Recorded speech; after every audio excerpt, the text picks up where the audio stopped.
Thank you so much, Trent.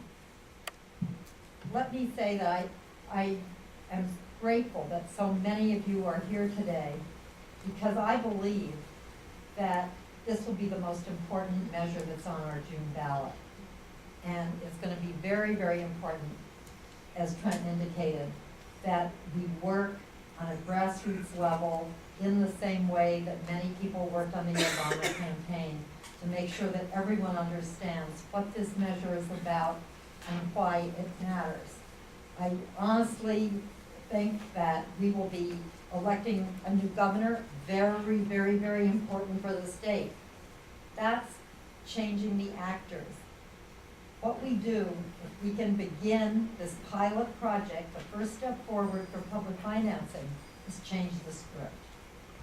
And change the script so that there will be new outcomes and opportunities for happy endings, by which we mean a government that truly represents only the needs and desires of the people it serves.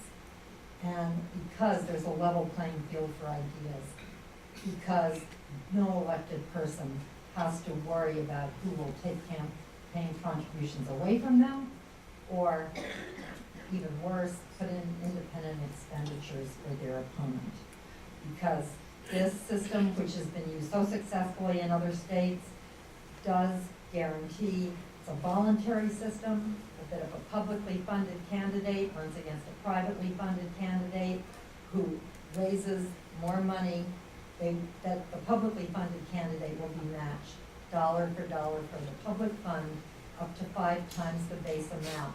This actually covers every single campaign ever run in the state of California historically, except for the Poizner-Ruskin race for the state assembly, in which Steve Poizner outspent Ira Ruskin 7-1, and of course Ira Ruskin won anyway, which shows that there is a limit on all this. But nevertheless, for the most part, that isn't the case. So we are working to create a level playing field. So far, we have no opposition to the measure, except from the lobbying organization. They have not only pledged to defeat this by getting money from lobbyists across the board, but they have taken the initiative to court. It was, of course, passed by the legislature, signed by the governor. They are trying to get it thrown off the ballot now. We hope and expect that that will not happen, and that we'll be moving vigorously ahead. And, you know, as a legislator, I have to tell you, I see every year why this matters and how the impact of campaign contributions in a very diffuse way, it isn't a simple one-on-one transaction, but how if a large, well-funded industry comes to the table, the conversation shifts and certain outcomes are just not discussable. And you can see that playing out before our very eyes right now in the national health care debate, in which over $1 million a day is being spent by the pharmaceutical companies and the insurance companies to defeat a public option. Choice, everybody. A level playing field, so that we really could achieve universal health care for everyone. But I've seen it on other things, workers' compensation, laws changing, others where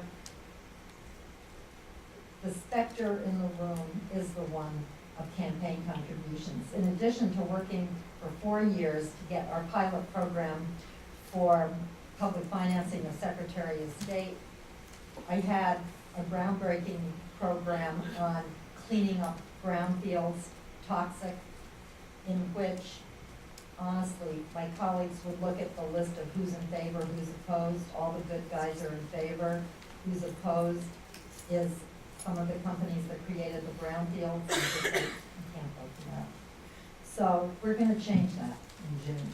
And we're going to fight every step of the way because we know that universal health care is one of the things that will be far easier to achieve. I've had from the very beginning the good allies of the California Nurses Association. and I want to thank them. And they used to say to me that their number one priority was health care for all.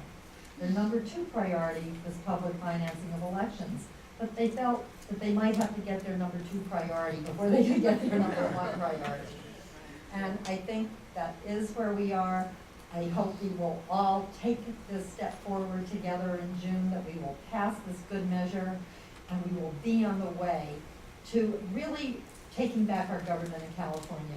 You know, you may know that I'm working very hard right now to get a majority vote for a state budget. We're one of 3 states in the country that require 2/3. And after that, we have other things we need to do together to go simple majority to pass revenues. We're one of 14 states that require 2/3 to pass revenues, and we're the only state that has both a 2/3 vote for a budget and 2/3 vote for revenues. So we can't, the wishes of the people of California can't really be held hostage to a small and increasingly militant and belligerent minority in our legislature, just as it is in our national Congress. So if we can take this step together next June, we will move forward on many, many fronts over time. And I want to, thank you all for being here, thank the Nurses Association, and turn this over to Michael Whitey from CNA. All right, thank you, Loni.